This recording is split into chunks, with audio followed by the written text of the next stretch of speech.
Rex Kruger is wrong about levels. Let me explain.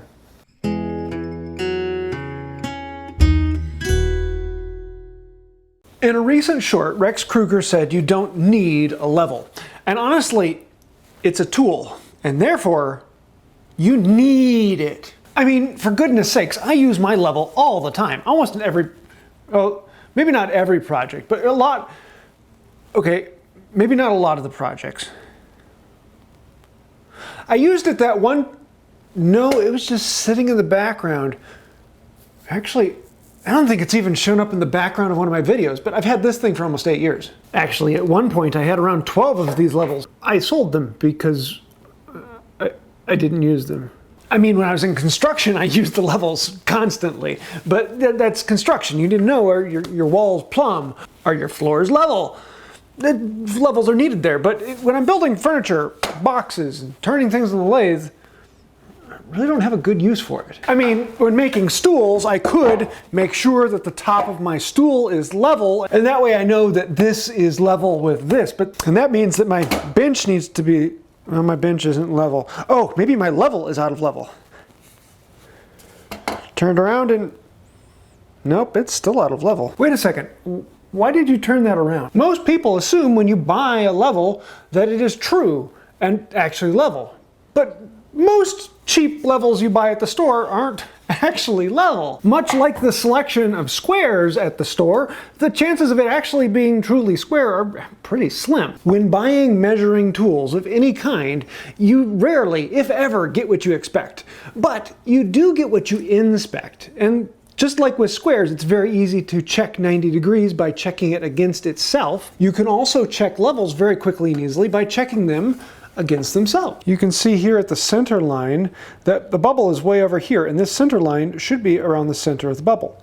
So what I can do is take this, flip it around, and set it down and see if the bubble is at the same spot on this side. After letting it settle for a moment, you can see that it's pretty close to where it was on the other side, but a little bit off. That lets me know that my bench is not level because it shows the same either direction. But if it showed the bubble being on one side and the other, then you might know that the level is off. Let me show you how to address that. There's two different ways to address this. Number one, I can leave it on this uneven surface and just kind of eyeball where the bubble should be. Or number two, I can make the surface level. Let's start with option two. What I'm gonna do is put a shim underneath this end, and I'm gonna raise it up until that bubble is dead center in the middle. And I know from this point of the bench to this point on that wedge, that now the level is saying that's perfectly true. So now, reading it perfectly true here, I'm gonna pick up the level, turn it around, set it back in that exact same spot, let the bubble settle, and in this case, that's pretty close. But if the level is out, what do you do? Well, generally with new ones, what you do is you throw them in the trash and go buy a new one, and do that trick at the store and see if your level is true when you buy it. But this is not a cheap level. This is an old level, and old levels are adjustable. This level has a screw over here, and this screw actually goes down to that level, and as I rotate it, you can see that the bubble moves one way, and then it moves back the other way. So I can actually adjust where it is. Once I've made the adjustment, we pick it up, we flip it back around, we see how close we are. If we're off a little bit, then we go about halfway back to where we should be. And sometimes it's just a tiny little tweak like that, and then we can turn around and check it again.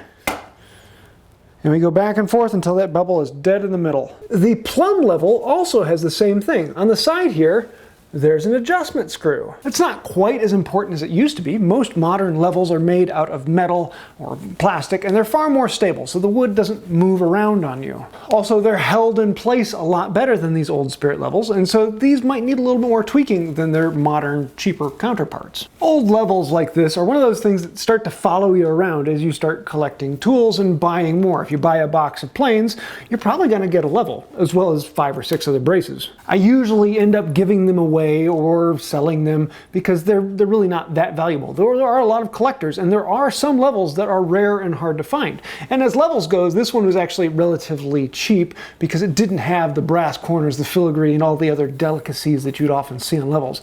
A lot of them came to be very ornate with a lot of decoration on them. But why is a spirit level called a spirit level? I heard one person once tell me that it was because they used to think that devils and demons and spirits would control the bubble and move it around. But honestly, old-timers who made these things, they were far smarter than that. Nowadays, we call this a level because it's a level. That's what we have. But it used to be that there were lots of other types of levels. You'd have squares that would actually have a plumb bob hanging from the corner, and you could read it on the crossbar, and you could know if it was level. For most of ancient history, level was determined with a plumb bob and 90 degrees off of the plumb bob. Relatively easy to measure. But then someone figured out, wait, if I fill a vial with water and put a bubble in there, I could actually see when it's level. That way I can measure level with one device relatively quickly and easily. You might sometimes hear this referred to as a bubble level because there's a bubble in there, but the common old term was spirit level, and that's because they used to fill this with spirits. Ooh. No. Alcohol or mineral spirits or white spirits. This is actually thinner than water, so it made the bubble move around much easier. So spirit level. Okay, this video got way off track. Let's get back to the question at hand. I'm a woodworker. Do I need one of these?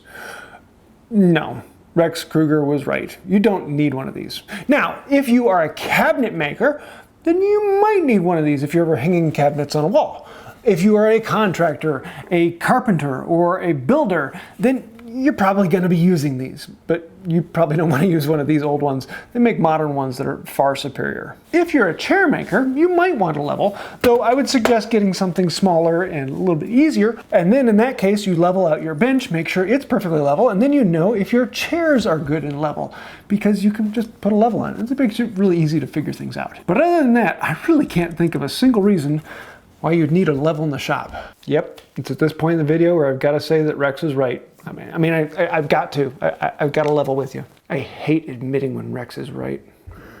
This video has been on my list of topics for about 7 years now because it's one of those things I've always wanted to talk about. There's so many little intriguing things to it that I really enjoy. I just have no use for it. And I've been going back and forth about making a video, and then Rex put that out and figured I've got to do this because it's a lot of fun. And this is a really cool tool. And I would say, you know, if you're going to have hand tools in your shop, you're probably going to end up getting a couple of these just because they tend to follow you home, kind of like braces. And having an appreciation and understanding for what they are actually a really interesting tool. Do they have a lot of use in the shop? Probably not. But I've got a lot of tools that don't get used that often. I still love them. So I hope you like this. If you have any questions, thoughts, ideas, snide remarks, throw those down below. I do love reading all of them, especially the snide remarks. Thank you for that. It does help out the channel, and even if you say something really mean and hurtful to my feelings, that helps me out. And for that, I'm thankful. But if you want to go even farther and really hurt my feelings, join these people over here. Those are some of the patrons on Patreon. And between patrons and members, people who've clicked that join button down, you guys help me out. You guys are the ones who actually make this channel happen. And without you, we wouldn't be here. Otherwise, I'd be out talking about some modern brand of level and telling you why you really need to buy one in the shop because they're sponsoring the channel. No, you guys are sponsoring the channel. I get to say what I want to say and talk about interesting topics like this. If you like that, then think about becoming a patron on Patreon and throwing a couple bucks. That means a lot. I think I'll do it for now. And until next time, have a wonderful day. I didn't even talk about laser levels.